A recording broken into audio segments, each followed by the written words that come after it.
Pada saat kita apply kerja, kita udah kumpulin resume, kita udah kumpulin CV juga bila dibutuhkan, kita juga udah kumpulin portofolio.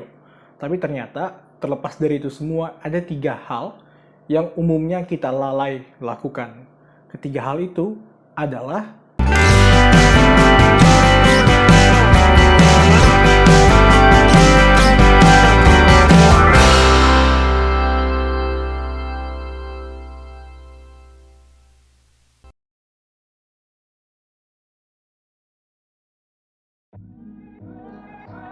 hal pertama yang biasanya lupa atau kita lalai lakukan adalah benar-benar memahami perusahaan yang kita lamar. Ini merupakan hal yang sangat wajar ya, karena pada saat kita apply kerja, pada saat kita melamar sebuah pekerjaan, kita itu rada frustrasi, kita rada desperate. Kita lempar-lempar resume kita atau CV kita apply di Jobstreet, LinkedIn, Indeed, you name it. Kita apply semuanya, terus kita lupa kita apply kemana, kita lupa kita apply pekerjaan apa, ya kan? Akhirnya pada saat kita dipanggil interview, kita nggak bisa menjawab ini perusahaan apaan, kita nggak tahu ini perusahaan apaan, kita nggak tahu ekspektasinya gimana, dan kita juga nggak paham apa sih yang bakal kita lakukan. Tentu saja ini karena kita desperate di awal ya, kita pengen cari kerja, dan itu ada hal yang sangat wajar. Oleh karena itu teman-teman, hal fatal yang umum yang dilakukan pertama adalah tidak mengenal perusahaan yang dilamar. Kita tidak mengenal siapa manajernya, siapa bosnya, siapa pemilik sahamnya bila bisa ditemukan di internet. Mereka bergerak di bidang apa, produk atau jasa apa yang dijual dan ditawarkan, media sosialnya gimana, dan seterusnya. Jadi pada saat kita melamar pekerjaan teman-teman, langsung aja kita pahami dulu perusahaan yang kita apply. Manajernya, LinkedIn-nya, Instagram-nya, produk yang dijual, harga produk yang dijual, jasa yang dijual, harga jasa yang dijual, dan umumnya mereka menargetkan pasar seperti apa, pembeli seperti apa, konsumen seperti apa. Dengan memahami perusahaan yang kita lamar, maka persentase kita diterima kerja itu jauh lebih tinggi. Dan kita bisa berdiri dan lebih stand out ketimbang pelamar yang lain, karena umumnya orang pada saat melamar kerja mereka lupa karena mereka frustrasi di awal tadi. Jadi pada saat kita mengetahui perusahaan yang kita lamar, maka kita otomatis sudah stand out. Kedua, hal yang lalai kita lakukan adalah benar-benar memahami pekerjaan yang kita lamar.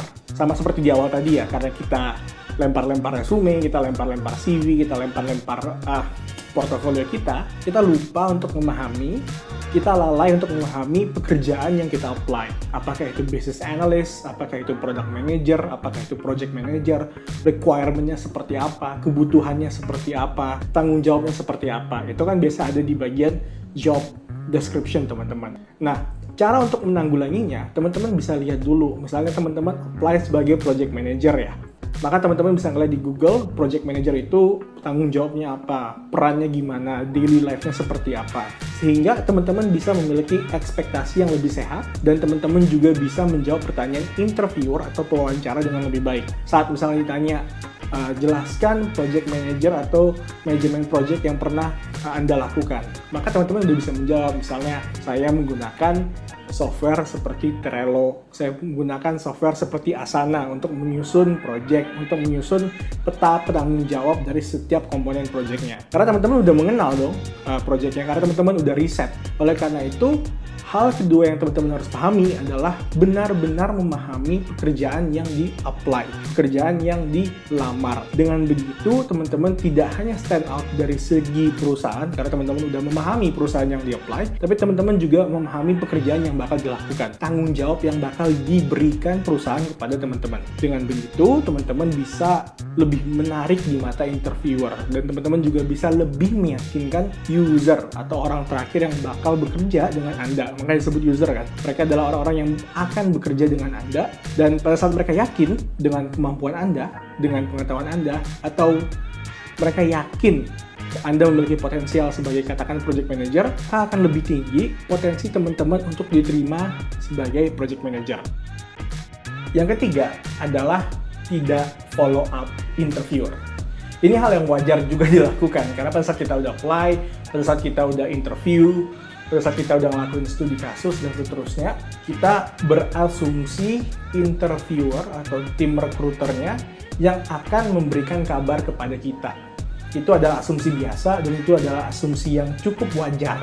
Tapi kenyataannya, teman-teman harus melihat dari sudut pandang rekruter, teman-teman. Karena rekruter itu menghadapi ribuan CV tiap hari, ribuan resume tiap hari, ribuan pelamar tiap hari. Dari ribuan, mungkin ada 30 yang diinterview setiap hari. Dari 30 yang ada di interview, ada 30 yang berarti perlu dikasihkan studi kasus, interview lanjutan, dan seterusnya. Itu berarti kan rekruter ini memiliki banyak banget nih pemikiran yang atau tanggung jawab yang harus dipenuhin. Oleh karena itu, sebagai manusia ya, cukup wajar bahwa rekruter itu akan lupa untuk follow up, atau cukup wajar juga mereka akan lupa untuk memberikan kabar gitu teman-teman. Ya kita sama-sama toleransi lah, rekruter juga menghadapi banyak tantangan, kita juga menghadapi banyak tantangan dari segi pelamar. Oleh karena itu, daripada kita komplain, daripada kita juga menunggu-nunggu diberikan kabar, hal yang terbaik dilakukan, dan umumnya jarang dilakukan, adalah memfollow up atau nanya kepada rekruternya, memberikan email kepada rekruternya. Misalnya, dear nama rekruter, dan menanyakan, selamat siang Kak, bagaimana dengan kelanjutan dari proses interview saya? Atau bagaimana dengan kelanjutan dari proses lamaran pekerjaan saya? Dengan begitu, teman-teman akan bisa mendapatkan jawaban yang lebih cepat dan akan mendapatkan jawaban yang lebih konkret gitu loh teman-teman, daripada di ghosting doang gitu kan, atau daripada nggak ada kabar mendadak gitu. Nah, kalau misalnya teman-teman udah kirim follow up, udah kirim email untuk menanyakan kabarnya, dan ternyata tidak ada update atau tidak ada gambar atau tidak ada kabar baru, maka ya sudah saatnya kita move on. Kita cari perusahaan yang baru, kita cari pekerjaan yang baru, kita cari lowongan pekerjaan yang baru teman-teman. Karena kalau begitu kan ada 3 kemungkinan. Pertama, emang rekruternya ya, yang kedua, bisa aja rekruternya itu udah memilih calon pekerja yang lain tapi tidak mengabari teman-teman, atau yang ketiga, mereka nggak mau ngabarin aja gitu loh, kayak ya it's just dump on the email, nggak dibaca, nggak dibuka, dan seterusnya. Tapi at least kita udah ngelakuin tanggung jawab kita kan. Kita udah ngelakuin apa yang kita bisa lakuin. Pertama, kita kirim resume, kita pelajari perusahaannya, kita pelajari tanggung jawab dari pekerjaannya, dan kita memberikan follow up kepada rekruternya. Itu adalah beban kita, tanggung jawab kita sebagai seorang pelamar. Saat kita udah melakukan ketiga hal tersebut, saat kita udah memenuhi ketiga hal tersebut, kita udah ngelakuin nih tanggung jawab kita, kewajiban kita, dan emang nggak ada kabar atau emang ditolak, ya sudah, move on, cari lowongan kerja yang lain. Kita udah ngelakuin yang terbaik, dan bila ternyata tidak digubris atau tidak direspon dengan baik juga oleh rekruternya, ya berarti kita udah dodge a bullet kan, kita berhasil nggak masuk ke perusahaan yang rekruternya aja berantakan gitu loh. Kalau rekruternya aja berantakan, gimana dengan keseluruhannya kan? Bisa jadi proses onboardingnya atau proses masuk ke perusahaannya juga berantakan. So, we just avoid a bullet, right? Jadi kita udah terhindar dari masuk ke kantor yang akan bikin kita tersiksa selama 6 bulan atau 7 bulan. Teman-teman, untuk kesimpulannya, setelah teman-teman kirim CV atau resume, satu adalah pelajarin perusahaannya, dari manajer, direktur, produk, jasa, market yang dijual, dan seterusnya. Kedua, pahami pekerjaannya, tanggung jawabnya, role-nya, terus perannya, bagaimana kesehariannya, itu banyak banget di Google teman-teman. Teman-teman bisa langsung buka. Misalnya project manager, keseharian project manager, tanggung jawab project manager, dan seterusnya, banyak banget.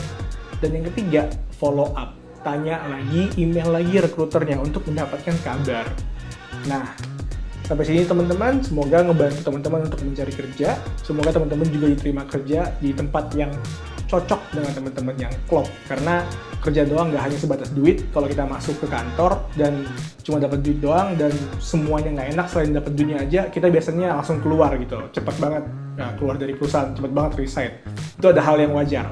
Jadi teman-teman, semoga dengan konten-konten saya, teman-teman bisa lebih mudah mendapatkan pekerjaan dan diterima di pekerjaan yang cocok. Sampai jumpa, see you in the next video.